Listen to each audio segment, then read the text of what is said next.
નમસ્કાર મિત્રો, સારી રીતે તૈયારી કરી રહ્યા છો?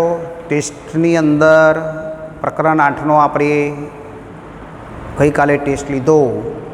એની અંદર ઘણા બધા વિદ્યાર્થીઓએ 120માંથી 120 માર્ક મેળવ્યા છે. 115, 16, 18, 19 ઘણા બધા વિદ્યાર્થીઓ છે. ખૂબ સરસ, મને આનંદ થયો. તમે સારી મહેનત કરી રહ્યા છો. આવી સરસ મહેનત કરતા રહેજો અને પરિણામ સારું લાવી મા બાપને બતાવવાનું છે આપણે.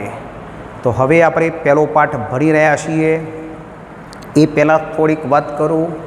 CBSEના અભ્યાસક્રમની અંદર આ વર્ષ પૂરતું 11મામાં કેટલાક મુદ્દા દૂર કર્યા છે જે પરીક્ષામાં લેવા નથી, પણ કોઈ મુદ્દો આગળ અભ્યાસ કરવા માટે જરૂર પડતી હોય તો એ મુદ્દો ભણી લેવો, પણ પરીક્ષામાં એ આ સાલ પૂરતો જ પૂછવામાં નહીં આવે.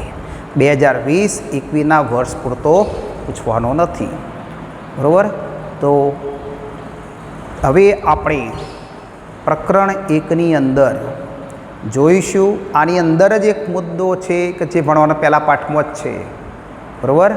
જે ટોક્સોનોમિકલ વર્ગીકરણની સાધનો, વર્ગીકરણ કરવા માટેના સાધનો, મ્યુઝિયમ છે, વનસ્પતિ સંગ્રહાલય છે, વનસ્પતિ ઉદ્યાનો છે, પછી પ્રાણી ઉદ્યાનો છે, અને આ મુદ્દા નથી લીધો, છેલ્લો પ્રશ્ન નથી લીધેલો. તો હવે આપણે અહીંયા મુદ્દો આપણો ભણી રહ્યા છીએ. વર્ગીકરણની કક્ષા, ટોક્સોનોમી કેટેગરીની વાત કરવા માગીએ છીએ. અહીંયા મેં આખી કેટેગરી 7 જે કક્ષાઓ છે એ અને ઘઉંનું ઉદાહરણ લીધું છે. અહીંયા ગમે તે ઉદાહરણ લઈ શકાય છે. અહીંયા ખાલી સમજવા માટે ઉદાહરણ લીધેલું છે આપણે. તો વર્ગીકરણની કક્ષાઓની વાત કરીશું. વર્ગીકરણ ફક્ત એકાકી ચરણ નથી. વર્ગીકરણ કોઈ એક તબક્કામાં પૂરું નહીં થતું, એક પગથિયામાં પૂરું નથી થતું, પરંતુ ક્રમશઃ શ્રેણીબદ્ધ ચરણ દર્શાવતી પદ્ધતિ છે. કેવી છે? ક્રમશઃ, ક્રમિક સૃષ્ટિ, પછી વિભાગ, વર્ગ, ગોત્ર, કુળ, પ્રજાતિ, જાતિ. કોઈ એકલી જાતિ નથી, કોઈ એકલું ગોત્ર નથી એકલી સૃષ્ટિ. બરાબર? તો અહીંયા ક્રમશઃ શ્રેણીબદ્ધ ચરણ દર્શાવતી આ પદ્ધતિ છે. બરાબર? તો વર્ગીકરણ ફક્ત એક કક્ષા કે એક તબક્કો કે એક પગથિયું ધરાવતી પદ્ધતિ નથી. એ ઘણા બધા ક્રમશઃ શ્રેણીબદ્ધ ચરણ દર્શાવતી પદ્ધતિ છે. તો જો કક્ષા બધી દ્રષ્ટિએ આ કક્ષા કહેવાય, તો આ બધી કક્ષાઓ છે, સૃષ્ટિ, વિભાગ, વર્ગ, ગોત્ર, કુળ, બધી રહી. એ કક્ષા વર્ગીકરણનો એકમ તરીકે લઈએ કે આ વર્ગીકરણનો એકમ વર્ગ છે, ચલો ગોત્ર છે, વર્ગીકરણ એકમ છે, એકમ તરીકે લઈએ તો અહીંયા આપણે જો કક્ષા બધી દ્રષ્ટિએ વર્ગીકૃત વ્યવસ્થાનો ભાગ હોય તો તેને વર્ગીકરણ કક્ષા કહેવાય. શું કહેવાય? વર્ગીકરણ કક્ષા કહેવાય.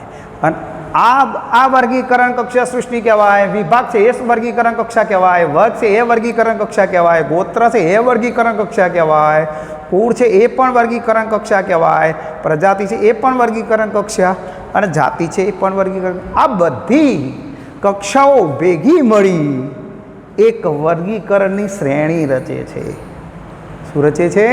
વર્ગીકરણની શ્રેણી રચે છે. તો અહીંયા એક વર્ગીકરણની શ્રેણી રચાઈ ગઈ. તો અહીંયા આ બધી કક્ષાઓ આપણે કહીએ છીએ કે ભાઈ ધોરણ 11A ગણિત, ધોરણ 11B biology, 11C medium merit ધરાવતા વર્ગ છે બી. બરાબર? આપણા સીનો વર્ગ બાયોલોજી, એ તે ડી છે, મેરિટમાં ઓછા ટકા ધરાવતો વર્ગ ધરાવતો બનાવ્યો. તો આપણે આ બધા A, B, C, D જે કક્ષાઓ છે એ બધા ભેગા મળી એક શ્રેણી બની 11 વિજ્ઞાન પ્રવાહની. બરાબર? એથી કોમર્સની અંદર બને 11 કોમર્સ, 11 કોમર્સ, 11 આર્ટ્સ, બરાબર. 10 બ ક ડ ઈ એફ જી સુધીના વર્ગો જુઓ, કક્ષાઓ બધી, અને એ બધી ભેગી મળે એટલે ધોરણ 10નો વર્ગ બન્યો છે આખો. તો આ શું કહેવાય? કહેવાનો મતલબ કે અહીંયા જો એ કક્ષા બધી દ્રષ્ટિએ વર્ગીકરણ વ્યવસ્થાનો ભાગ છે, આ વર્ગીકરણનો ભાગ છે, આ વર્ગીકરણનો ભાગ છે, તો એને વર્ગીકરણ કક્ષા કહેવાય.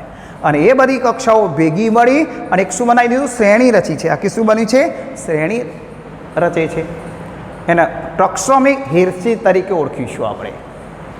દરેક કક્ષાને વર્ગીકરણનો એકમ તરીકે લઈએ છીએ. કાકા આ ભાગ છે વર્ગીકરણ એકમ છે, આ એકમ વર્ગીકરણનો એકમ છે. તો અહીંયા આપણે વર્ગીકરણનો એકમ તરીકે લેવામાં આવેલે, તો એના માટે વર્ગક શબ્દ વપરાય છે. ટેક્સોન વર્ગક શબ્દ વપરાય છે. તો અહીંયા આપણે વર્ગીકરણની જે કક્ષા છે એને કયા નામથી ઓળખ્યો? વર્ગક તરીકે ઓળખીએ છીએ. તો એને વર્ગક શબ્દ વપરાશે એના માટે. તો આ વર્ગક કહેવાય, આ વર્ગક કહેવાય, વર્ગક કહેવાય, વર્ગક કહીશું એ કક્ષાને, બરાબર. તો અહીંયા આપણે એક ઉદાહરણ લઈએ કે સસ્તન વર્ગનું જૂથ જોઈએ આપણે. એમાં લક્ષણ સસ્તન પ્રાણી જૂથ છે. સસ્તન પ્રાણી જૂથની અંદર બાહ્ય કર્ણ પલ્લવ છે, જુઓ. શરીર ઉપર વાળ છે, શરીર ઉપર વાળ હોય તો આવા લક્ષણો જોવા મળે તો એ સસ્તનનો જૂથ એ વર્ગક કહેવાય. પીંછા હોય, બરાબર, શરીર ઉપર પીંછાનું આવરણ હોય, અગ્રપંગનું પાંખમાં રૂપાંતર થયેલું હોય તો એ વિહંગ વર્ગ કહીશું, પક્ષીઓનો વર્ગક તરીકે ઓળખીશું આપણે. તો અહીંયા આપણે ઉદાહરણ લીધું. મુખ્ય 7 વર્ગીકરણની કક્ષાઓ છે. મુખ્ય કેટલી? 7 વર્ગીકરણ કક્ષાઓ છે. એક સૃષ્ટિ, બીજો વિભાગ અથવા સમુદાય. વિભાગ વનસ્પતિ માટે અને સમુદાય પ્રાણીઓ માટે વપરાય. વર્ગ, ગોત્ર, કુળ, પ્રજાતિ, જાતિ. તો આ 7 વર્ગક હોય છે. કેટલા છે? 7 વર્ગીકરણની કક્ષાઓ છે. કોઈ પણ વનસ્પતિ કે પ્રાણીનું વર્ગીકરણ ચડતા કે ઉતરતા ક્રમમાં થવું જોઈએ, બરાબર. આપણે અહીંથી ઉતરતો ક્રમ છે સમજો તો ચડતો ક્રમ કહેવાય. તો ચડતા અને ઉતરતા ક્રમમાં થવું જોઈએ. આવી ગોઠવણીને ક્રમબદ્ધ શ્રેણી કહેવાય. આને શું કહેવાય? ક્રમબદ્ધ શ્રેણી કહીશું આપણે. તો અહીંયા આપણને કોઈ વર્ગ છે એ તો ટોપ 10 વિદ્યાર્થી મૂકેલા હોય, બીમાં એનાથી ટોપ 10 વાળા, ઓછા ટોપ 10 વાળા હોય, એનાથી ઓછા હોય, એનાથી થોડા મધ્યમ વર્ગવાળા હોય, ઓછા વર્ગ મીડિયમ વર્ગ હોય. તો આપણે આ ક્રમ બનાવીએ છીએ. ચડતો ક્રમ, હું તો ઉતરતો ક્રમ થયો, તો ચડતા ને ઉતરતા ક્રમમાં હોવું જોઈએ. તો એને આપણે આવી ગોઠવણી જે થાય છે એને ક્રમબદ્ધ શ્રેણી કહીશું. શું કહીશું આપણે? ક્રમબદ્ધ શ્રેણી કહીશું. તો હવે અહીંયા આપણને 7 આ વર્ગકો દેખાય છે. સૃષ્ટિ, વિભાગ કે સમુદાય, વર્ગ, ગોત્ર, કુળ, પ્રજાતિ, જાતિ. તો આની અંદર આપણે જોઈ રહ્યા છીએ કે ભાઈ અહીંયા એક લક્ષણ તરફ આપણે સ્પષ્ટ કરવા માગીએ છીએ. જાતિથી સૃષ્ટિ તરફ જઈએ. અહીંયા મેં 2 પ્રશ્નો મૂકેલા, હેતુલક્ષી પ્રશ્નો આના બની જવાના. સૌથી નાનામાં નાનો વર્ગક હોય તો કોણ છે? જાતિ છે. અને મોટામાં મોટો હોય તો કોણ છે? સૃષ્ટિ છે. મોટામાં મોટો વર્ગક કયો? સૃષ્ટિ છે. તો હવે આપણે અહીંયા સૃષ્ટિથી મેં એરો તમે જોવા, આ એરો બધા જોઈએ, આપણે વાત કરીએ તો સૃષ્ટિથી જાતિ તરફ જઈએ. જુઓ, સૃષ્ટિ, પછી વિભાગ, વર્ગ, ગોત્ર, કુળ, પ્રજાતિ, જાતિ. આ મોટો, એનાથી નાનો, એનાથી નાનો, એનાથી નાનો, નાનો નાનો નાનો થતો ગયું. તો આપણે સૃષ્ટિથી જાતિ તરફ જઈએ એમ સામ્યતા વધે. શું વધે? સમાન લક્ષણોવાળા સજીવોની સંખ્યા વધતી જાય તો અહીંયા લક્ષણો સમાન વધારે જોવા મળશે, એટલે સામ્યતા વધી, બરાબર, અને ભિન્નતા સુધી જાય, ઘટી જાય, બરાબર, ભિન્નતા સુધી જાય, ઘટી જાય. પ્રાણી સૃષ્ટિ છે આખી, જો પ્રાણીઓ કેટલા બધા પૃથ્વી પર છે, તો બધા એ પ્રાણીઓમાં વિવિધતા છે, ભિન્નતા વધારે છે. બધા પ્રાણીઓ જુદા જુદા જોઈએ છે, પણ આપણે હોમો સેપિયન જોઈએ તો માનવ બધા એક જ સરખો લક્ષણો છે, સમાનતા છે. તો સામ્યતા શું થાય? વધે, અને ભિન્નતા સુધી જાય, ઘટે. તો સૃષ્ટિથી જાતિ તરફ જઈએ તેમ ખાલી જગ્યા અને ખાલી જગ્યા ફેરફાર થાય છે. તો આપણે સૃષ્ટિથી જાતિ તરફ આવીએ તો સામ્યતા વધે અને ભિન્નતા ઘટે છે, બરાબર. એ તો લક્ષી પ્રશ્ન બની ગયો એક. ચલો એવો ને બીજો પ્રશ્ન મેં અહીંયા બનાવ્યો છે.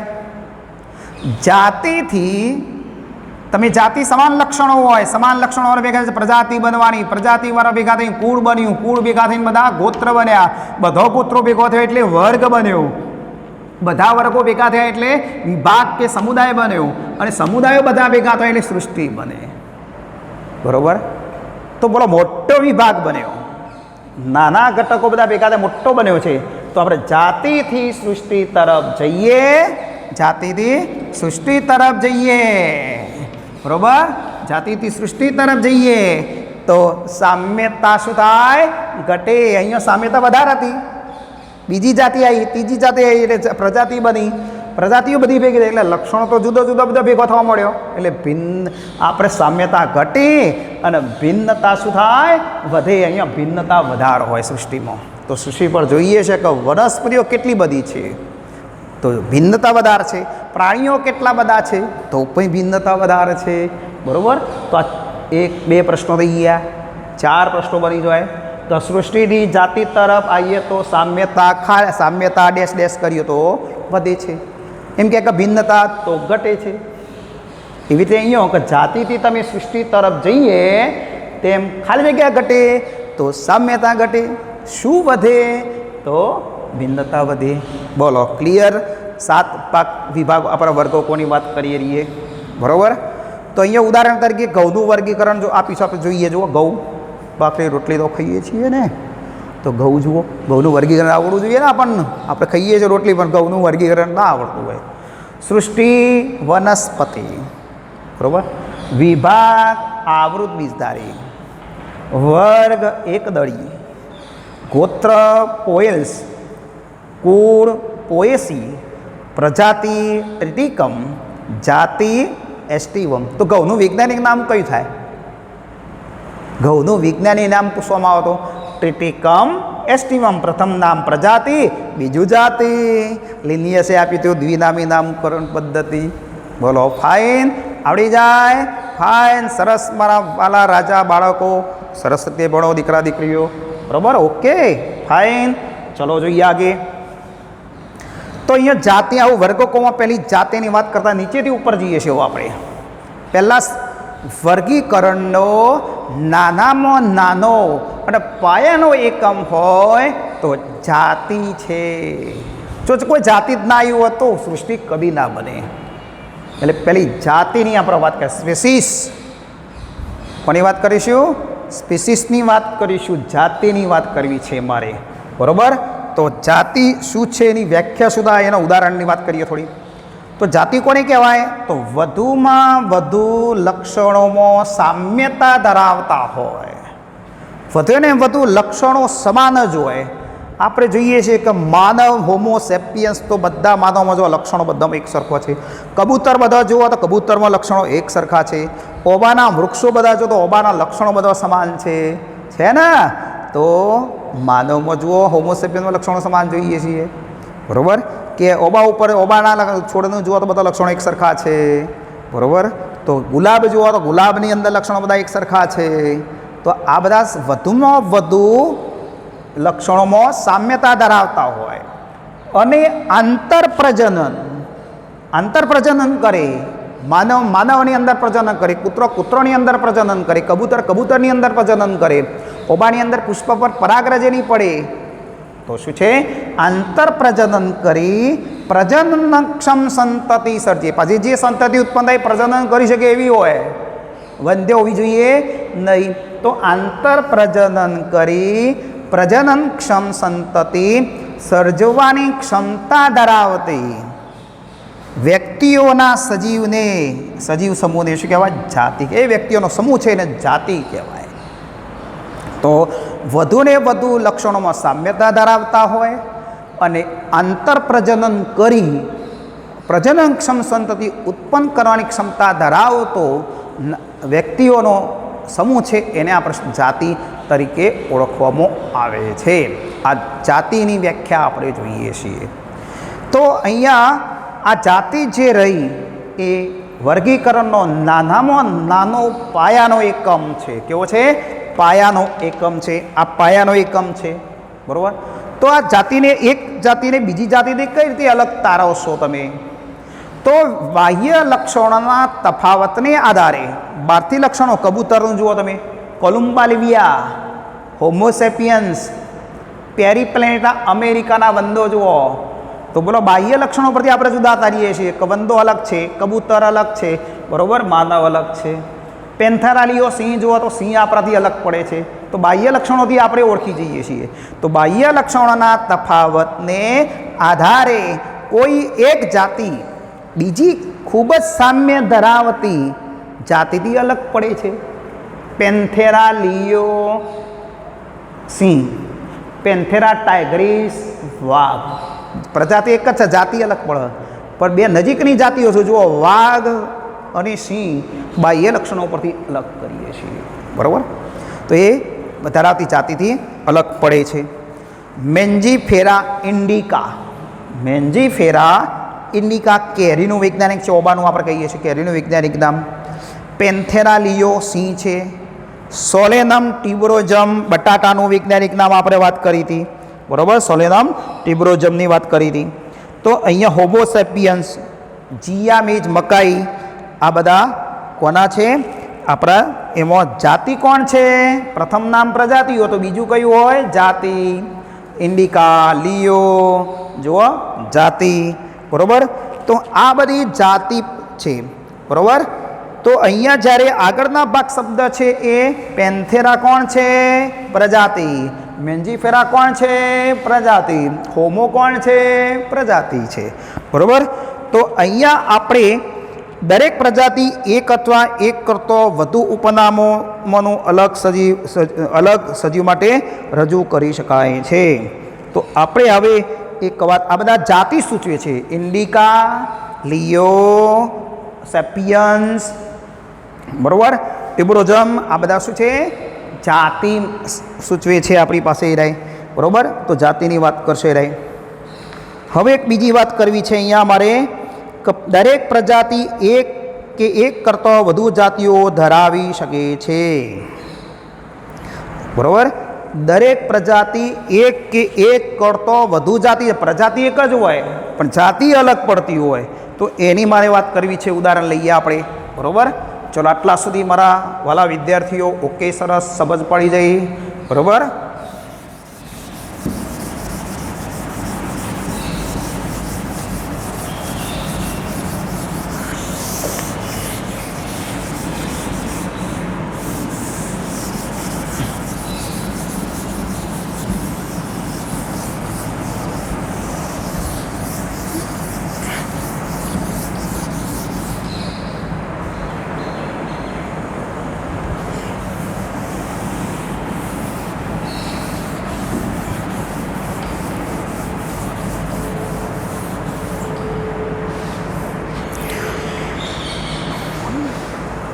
દરેક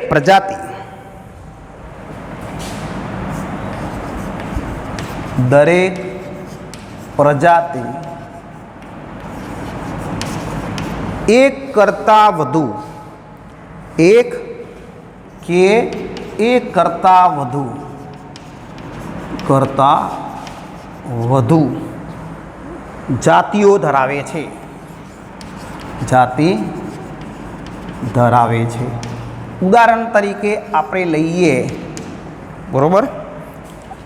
તો પેન્થેરા લિયો બાહ્યકાર વિદ્યાની દ્રષ્ટિએ સમાનતા દર્શાવતા હોય, બરાબર. કારણ કે પ્રજાતિ એક જ છે, જાતિ જુદી પડે છે, તો બાહ્ય લક્ષણો આધારે આપણે તફાત જોવાનો છે અહીંયા. તો પેન્થેરા લિયો સિંહનું વૈજ્ઞાનિક નામ છે. પેન્થેરા ટાઇગ્રીસ ટાઈગર વાઘ. પેન્થેરા પરડુસ પરડુસ પરડુસ દીપડો પરડુસ દીપડો. જો અહીંયા પ્રજાતિ સમાન છે, જો આ પ્રજાતિ છે પણ એની કેટલી જાતિઓ છે? 1 2 3. લિયો ટાઇગ્રીસ પરડુસ એ જાતિ છે. પણ આ બધા જે રહ્યા એ બાહ્યકાર વિદ્યાની દ્રષ્ટિએ સમાનતા દર્શાવતા હોય છે. તો અહીંયા આપણે એવું ને એવું બીજું ઉદાહરણ લેવું હોય તો સોલેનમ મેલન્જના, સોલેનમ ટિબોરોજમ, સોલેનમ નાઇગ્રમ ઉદાહરણ લીધેલા છે આપણે. બરાબર. તો આ બધા જે રહે એ સોલેનમ કોણ છે? પ્રજાતિ છે. સોલેનમ પ્રજાતિ એક જ છે જુઓ, પણ એની જાતિઓ 3 છે. તો મેલન્જના રીંગણ છે, ટિબોરોજમ બટાટા છે, નાઇગ્રમ પીલુડી છે. તો આ બધા નામ આપેલા છે આપણને. તો અહીંયા આપણે જોઈએ કે ભાઈ પ્રજાતિ એક જ છે પણ જાતિ એક કે વધુ જોવા મળી. એવી જ રીતે બે અલગ અલગ સજીવના નામકરણમાં જાતિ નામ સરખું પણ હોઈ શકે. મેન્જીફેરા ઇન્ડિકા જાતિ નામ સરખું હોય, જાતિ નામ સરખું પણ હોય. તો આપણે મેન્જીફેરા ઇન્ડિકા કેરીની વાત કરતા હતા, આપણે નામ આપ્યું હતું. બીજું છે આંબલી છે, ટેમારિન્ડસ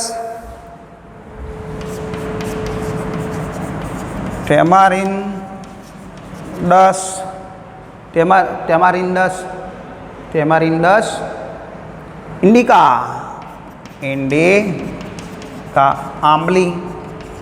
આંબલીનું વિજ્ઞાન. તો જાતિ એક સરખી આવી જો, પ્રજાતિ જુદી છે પણ જાતિ કેવી છે? એક સરખી જોવા મળી. તો જાતિ સરખી પણ હોઈ શકે છે. બરાબર. કેટલીક વાર એવું બને કે સજીવના નામકરણમાં જાતિ અને પ્રજાતિ બે સરખો હોય, પ્રજાતિ જાતિ બે સરખો હોય. તો ગોરીલા પ્રજાતિ જાતિ બે સરખા. ગોરીલામાં જુઓ એટલે નાજા ભારતીય કોબરાનું એક નામ છે. બરાબર. રેટસ ઉંદરમાં જુઓ, રેટસ પ્રજાતિ જાતિ બે એક જ નામ છે. તો શું છે? પ્રજાતિ અને જાતિ સરખા પણ હોઈ શકે છે. હવે આપણે પ્રજાતિની વાત કરીશું. બોલો, જાતિ ક્લિયર થઈ ગયું? બધા હેતુલક્ષી પ્રશ્નો નીટને અનુલક્ષના બધા આવી શકે. બરાબર. એક જ સજીવના નામકરણમાં જાતિ અને પ્રજાતિ સરખા હોય શકે. તો ગોરીલા છે, નાજા છે, ભારતીય કોબરાનું વૈજ્ઞાનિક નામ છે. રેટસ ઉંદરનું વૈજ્ઞાનિક નામ છે. બરાબર. તો આ જોવા મળશે આપણને. તો હવે પ્રજાતિની વાત કરીએ આપણે. પ્રજાતિ નજીકના ગાઢ સંબંધો ધરાવતી જાતિઓ ભેગી મળી પ્રજાતિ બને. તો નજીકના સંબંધ ધરાવતી બધી જાતિઓ ભેગી મળી શું બનાવે છે? પ્રજાતિ બને છે. તો પ્રજાતિની અંદર શું આવે? નજીકના ગાઢ સંબંધ ધરાવતી જાતિઓના સમૂહથી રચાતો વર્ગને આપણે શું કહેવાય? પ્રજાતિ કહીશું આપણે. તો અન્ય પ્રજાતિની જાતિની સાપેક્ષે વધુ સામ્ય લક્ષણો ધરાવે છે. જાતિની સાપેક્ષે વધુ સામ્ય લક્ષણો ધરાવશે હરીએ, કારણ કે આની અંદર સમાન લક્ષણો ધરાવતી જાતિઓ ભેગી થઈ છે, એનો સમૂહથી બન્યો એટલે વધુ જાતિ કરતાં વધારે સમાન લક્ષણો બધામાં જોવા મળશે તેઓ. બરાબર. તો અહીંયા આપણે ઉદાહરણ આપીએ છીએ. બટાકા અને રીંગણ બે જુદી જુદી જાતિ છે, પરંતુ તે બંને સોલેનમ પ્રજાતિઓમાં સમાવેશ થયેલો છે. સોલેનમ ટિબોરોજમ, સોલેનમ મેલોન્જના પ્રજાતિ એક જ છે. બરાબર. જાતિ અલગ છે તો બંને સમાન લક્ષણો ધરાવતા હોય છે, બે જુદી જુદી. સિંહ વાઘ દીપડાની આપણે વાત કરી. સિંહ વાઘ દીપડો જુઓ, પ્રજાતિ એક જ છે જુઓ, જાતિઓ અલગ પડી. બરાબર. તો અહીંયા આપણને ત્રણેય જાતિઓનો સમાવેશ પેન્થેરા પ્રજાતિમાં થયેલો છે. તો આ લીઓ, સિંહ, વાઘ, દીપડાનો સમાવેશ શેમાં થયો? એક જ પ્રજાતિ છે. જુઓ, એક જ પ્રજાતિ છે, પેન્થેરા પ્રજાતિમાં સમાવેશ થયેલો છે. પેન્થેરા પ્રજાતિએ બિલાડીની પ્રજાતિ ફેલિસ કરતો જુદી પડે. બિલાડીની ફેલિસ પ્રજાતિ છે. બિલાડીની પ્રજાતિ કઈ? બિલાડીની પ્રજાતિ છે ફેલિસ. બરોબર, ફેલિસ. તો આ બિલાડીની પ્રજાતિ અને પેન્થેરાની પ્રજાતિથી બે અલગ પડે છે. બરોબર, જુદી પડશે બે. બરોબર, અહીંયા સમાન ગાઢ નજીકના ગાઢ સંબંધ ધરાવતી જાતિઓ ભેગી મળીને પ્રજાતિ બની અને એ પ્રજાતિની અંદર જાતિ કરતો વધુ સમાન લક્ષણોવાળા જોવા મળશે કે બધી સમાન લક્ષણો ધરાવતી જાતિઓ ભેગી થતી હોય છે. તો ઉદાહરણ તરીકે આપણે પેન્થેરા લિયો, પેન્થેરા ટાઇગ્રીસ, પેન્થેરા પરડુસ. તો અહીંયા વાઘ, સિંહ, દીપડો બધાની પ્રજાતિ એક જ છે. જુઓ, એટલે બધા થોડા લક્ષણો એક સરખા દેખાશે બધા. એવી રીતે સોલેનમ મેલન્જના રીંગણ, સોલેનમ ટિબરોજમ બટાટા. તો બટાટા અને રીંગણની જાતિ જુદી જુદી છે. જો જાતિ કેવી છે? જુદી જુદી છે, પરંતુ બંને સોલેનમ પ્રજાતિમાં જ સમાવેશ કરેલો છે. તો પ્રજાતિ એક જ છે, સોલેનમ. બરાબર, ચલો કુળની વાત કરીએ હવે. કુળ, પ્રજાતિ પછી કુળની વાત કરીશું આપણે.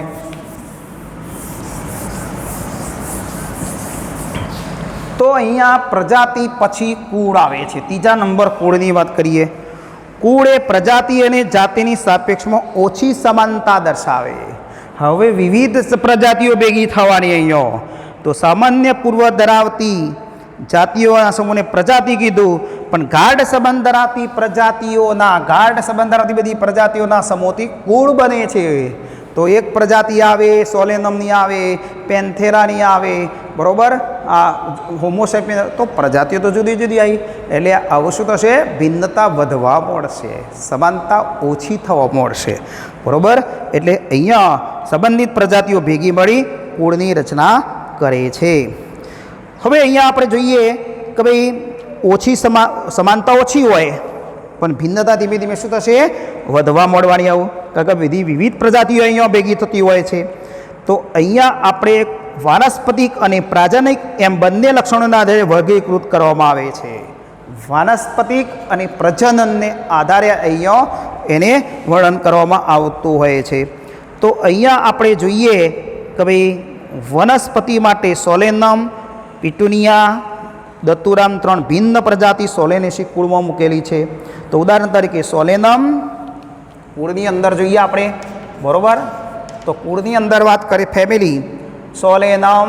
ઉદાહરણ તરીકે સોલેનમ પ્રજાતિ છે, બધી આ બધી પ્રજાતિઓ છે. પિટુનિયા, દતુરા લખેલું હોય છે કેટલીક બધી. આ બધી જે પ્રજાતિઓ છે એને સોલેનેસી કુળમાં મૂકી દીધી. સોલેનેસી કુળ છે એમાં સમાવેશ કરેલો છે. તો બધી ગાઢ સંબંધ ધરાવતી પ્રજાતિઓ જે બધી ભેગી થઈ અને કુળની રચના કરી સોલેનેસી કુળ. સમાનતા ઓછી હોય, ભિન્નતા વધારે હોય. જો પિટુનિયા જુદું હોય, સોલેનમ અલગ, દતુરા અલગ હોય, તો બધા શું છે? લક્ષણ થોડા જુદા પડવાના અહીંયા. એવી રીતે પેન્થેરા અને ફેલિસ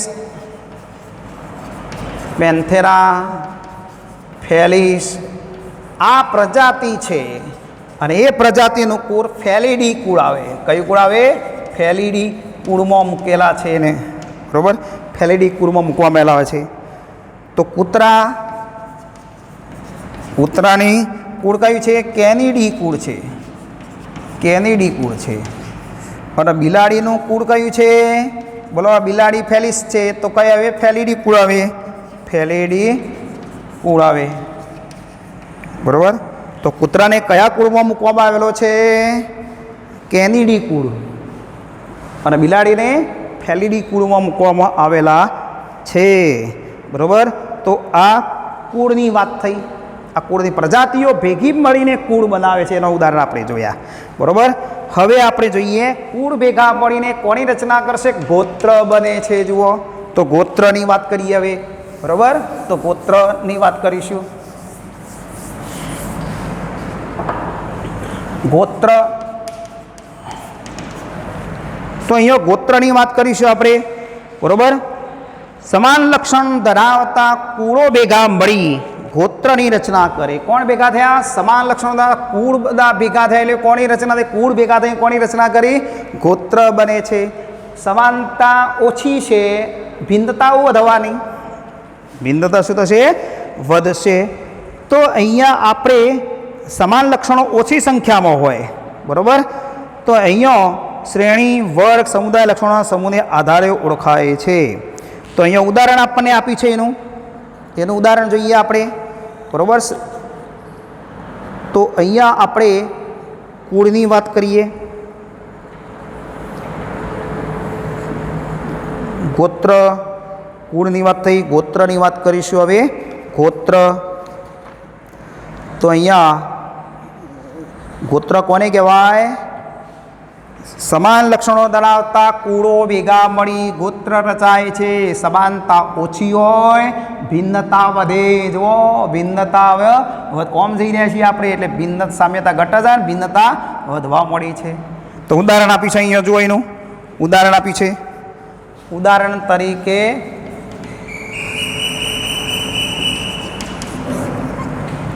કોન્વો ઓલ્વુલેસી, સોલેનેસી,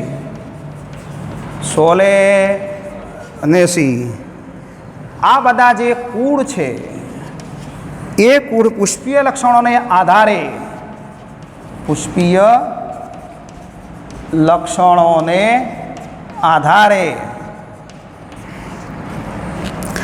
પોલીમોનિયલ્સ ગોત્રમાં સમાવેશ કર્યો.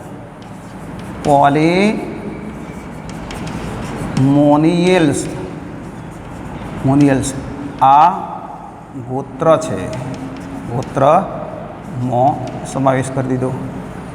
તો કોલ્વો ઓલ્વુલેસી અને સોલેનેસી કુળની જે વનસ્પતિ છે એના પુષ્પીય લક્ષણોને આધારે પોલીમોનિયલ્સ ગોત્રમાં સમાવેશ કરી દીધો એનો.